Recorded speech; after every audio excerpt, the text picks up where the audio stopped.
Hi everybody, I'm Bree the Plant Lady, checking in with part 2 of my mid-September weekly garden tour.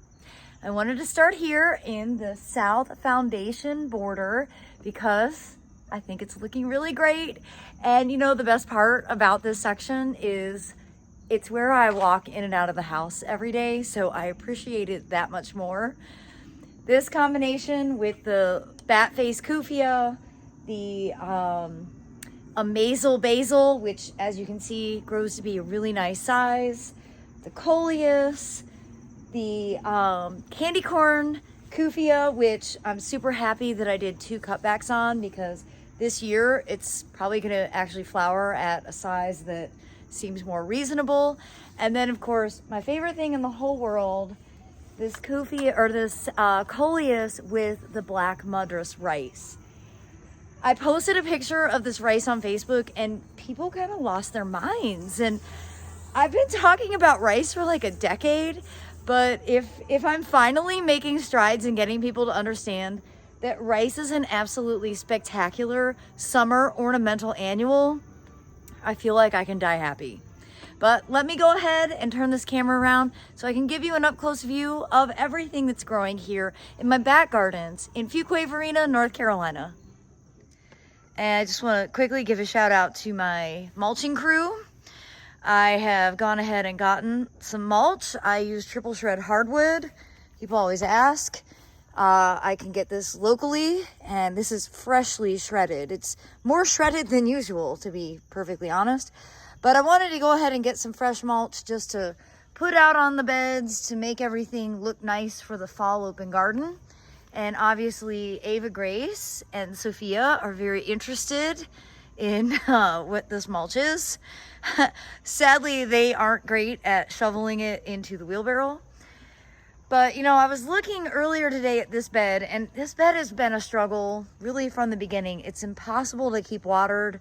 I've not found the right plant palette for it. And I just figured some fresh mulch on here would just make it look a lot better. I have some serious weeding to do. Oaks are my biggest weeds.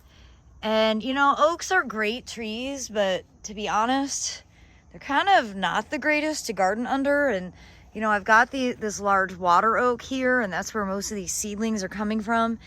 And they're really hard to pull out. You really need a tool. See, you pull them and they break and you don't get the root, so they resprout. And I've got them all over the bed. There's really probably literally hundreds. You see, they're small at this stage. They're a little easier to pull out. They have a big tap root when they're small. This stage is probably 1 season. This is probably 2 or 3 seasons. But I'm gonna go ahead and devote some time and energy to trying to spiff up this bed because it doesn't look great. But I am pleased to see that the Salvia leucantha, which has been reliably perennial here, is starting to form flower buds. So that's like the one shining moment. I really need to get more Salvia leucantha and just try and get it established throughout this space because all of the other plants really suffer. The Veronicas are alive and they are blooming, but I actually do add water. I put water on them almost daily when I'm watering pots. So I've never considered this bed to be a success. Last year I added mangave. They all died to the ground, but you can see they did grow back. This is kaleidoscope.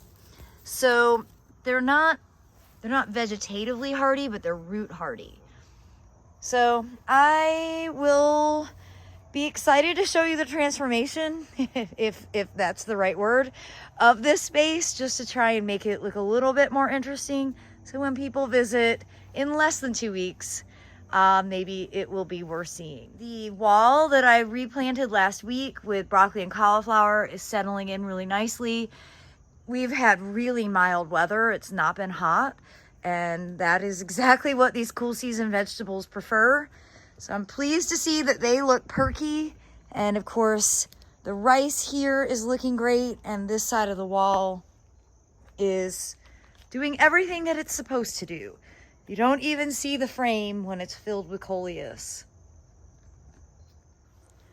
Well, the second round of Osmanthus fragrans variety Aurantiacus are about to bloom, and I can already smell it, and it's so wonderful. The Neolithia is like in a holding pattern. It has not started to bloom yet. Maybe that'll be blooming for the open garden. That would be really exciting. The persimmons are continuing to very, very, very slowly ripen, but there are a few that are starting to get a little hint of color.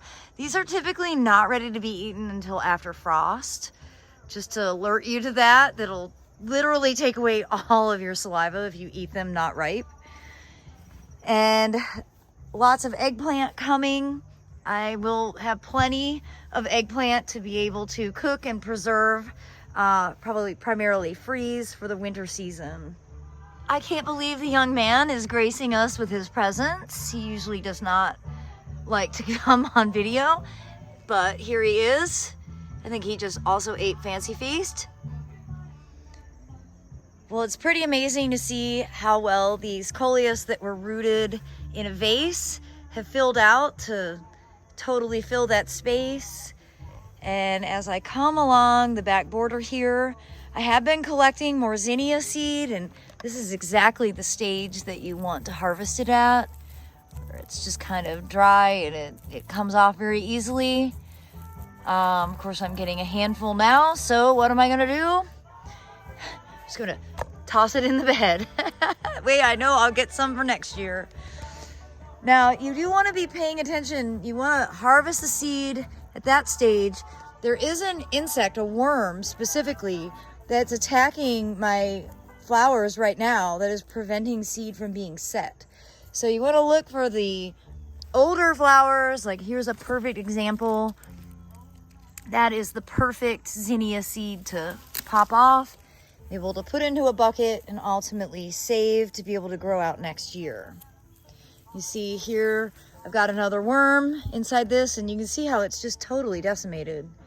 But that's okay, because I have plenty of seed from older flowers that the worm was not active in the time when these were ripening. And that is just part of the gardening experience, especially when you're an organic gardener. You got to count on there are going to be some insects that impact things. And obviously powdery mildew is starting to set in pretty heavy. Lots of mildew. Probably going to wait to pull out any of these zinnias until at least after the open garden. So we still have a lot of pollinators, especially butterflies, that are taking full advantage. Not only butterflies, but also hummingbirds.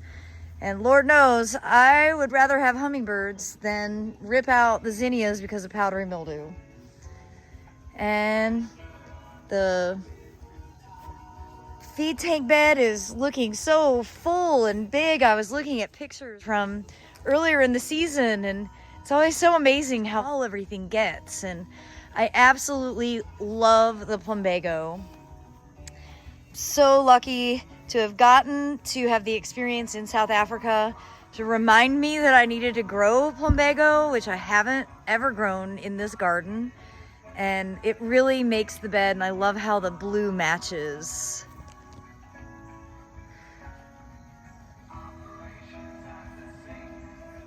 So I just love when fish is on. I followed fish the summer of '98, and it was amazing.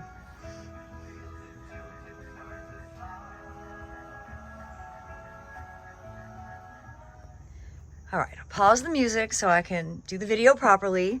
I'm going to get the tower replanted tomorrow with broccoli and cauliflower. You can see I've got Seminole pumpkin growing now over this arch, which I'm very excited about. I went ahead and cut down all of the melons and cucumbers that were there because they were looking terrible. And I had a question about if I seeded any zinnia or any dahlias this year, which I didn't. But the dahlias have been reliably hardy in the last few years because we really haven't been cold. And this is one that I think I seeded back in 2020 and has actually been perennial for me.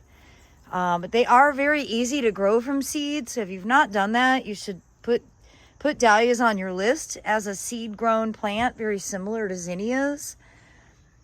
I'm really loving this combination with, again, 2 coleus that I rooted in vases inside and planted. And you can see how well they do just filling in the gaps. Free plants, very high impact, great color, and their color gets even more saturated with cooler temperatures. Well, since I'm kind of on a kick showing you all the coleus that were rooted in vases and transplanted, here is some more. And I really thought it was a little too dark in here, but I like it because, you know, all of this oregano is filling in so well, and that is probably more oregano than any rational person needs, but it's okay. It is a delicious culinary oregano. And I'm really pleased to see all of the sassafras. Again, the sassafras is self-planted. I didn't plant any of that. And of course, I mentioned last week, this big oak is coming out, but I know they're gonna do it because I've witnessed how talented they are in the past. They're gonna remove the oak without influencing any of the sassafras that's established. So even though I'll miss the oak tree, I think it'll be for the best in the long haul, and certainly this oak is suffering, so there's no point in keeping it. Well, a quick pan here on the north side of the house, and you see that the alstroemeria over there has really started to come back to life after going totally dormant through the heat and drought of the early summer. This mangave is an absolute rock star, and I'm so glad it hasn't put up a flower stalk, so at least we'll get to enjoy it for another season. Here you can see the self-seeded Seminole pumpkin has grown several feet since last week, and hoping that this, along with the hops, of course the champagne grape on this side, which doesn't look all that great, but it'd be really exciting to have this arch actually covered. It's been an underutilized arch. I am just very proud to show you that I have managed to keep this pathway open, which isn't always something that I do. You can see the bananas are growing quite well. Obviously, these are not edible bananas, but they are reliably hardy here. And you can see that the redwood has very much rebounded from its dying leader that I cut out back in the spring. We have actually been harvesting figs, and they are delicious. And there are quite a few on the trees that hopefully will ripen. We still are a long ways from frost, so we should actually get a decent amount of figs this year. Oh my gosh, you guys, look, here's 2 that are, oh, that one's more than ripe. Oh, there's another one up there. Okay. I can't believe I just harvested 3 figs. And I'm sure there's more. I just haven't been paying attention. Okay. Oh my God.